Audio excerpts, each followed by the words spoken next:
Far away in a land near the sea, there lived a princess, very beautiful princess, the most beautiful princess in all the land, or any land anyone had been to. And she could shoot the bow and arrow more accurately, ride more skillfully, and dance more gracefully than all of the other girls combined. And they wanted to be like her, the other girls did. So they watched her from a distance, and they said, I don't want to meet her, but I just want to be like her myself. They practiced shooting the bow and arrow, but when they did, they would miss the target and ow, hit someone back there.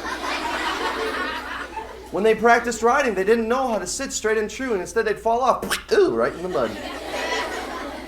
And when they danced, they would step on the toes of the princes that they danced with so much that these guys would have to duct tape royal pillows to their feet just so that they wouldn't leave black and blue and bruised.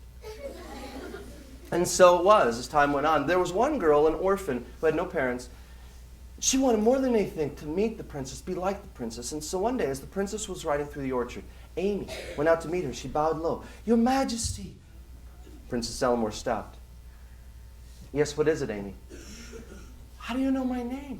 Well, I know the names of all of the children in my kingdom. Now, what is it you like? I want to be like you. Teach me to be like you. I want to be like you more than anything in the world. You don't know how long I've been waiting for one of the girls to ask me. Climb on. She climbed onto the horse behind Princess Alamore, and as they rode, Princess Alamore showed Amy how to hold onto the horse with your legs and your knees, and to sit straight and true and to ride.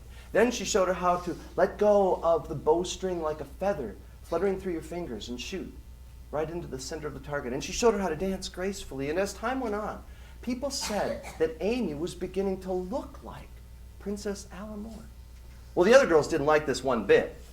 The other girls made fun of her behind her back, and they said, you think you're better than we are now just because you're spending all of your time with the princess. No, it's not like that. Please, I promise. She wants to be with you too. Come on. But they didn't.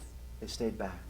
And one day, Princess Alamore said to Amy, now, Amy, I'm going to visit my father, the king, in the other end of the kingdom. While I'm gone, I want you to remember everything I taught you. Remember how to shoot and to ride and to dance. All right. Practice. I will. And Princess Alamore rode off. And for a while, Amy did. But then she started to go back to her old friends and her old habits. She started to shoot the way she had, ow, back there. Fall off the horse, in the mud. Step on the toes of the princess. And while Princess Alamore was gone, a neighboring lord, Lord Darkin, heard that she was gone. And he said, while she's gone, I'll ride with 100 swordsmen and take over that part of the kingdom. As he was riding toward that part of the land, Amy heard about it. And she thought to herself, WWPAD. What would Princess Alamore do?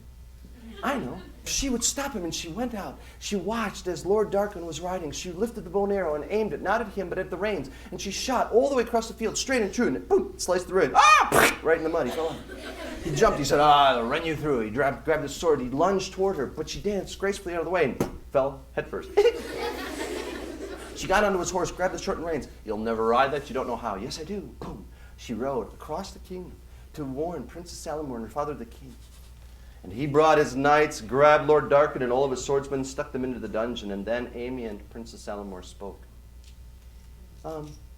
Princess Alamore, I'm sorry I didn't do what you asked. I forgot, and I started to go back to my old habits.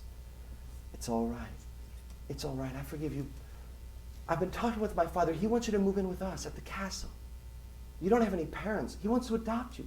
But I'm not royalty. You are now. And then Amy moved into the castle and the palace with the king.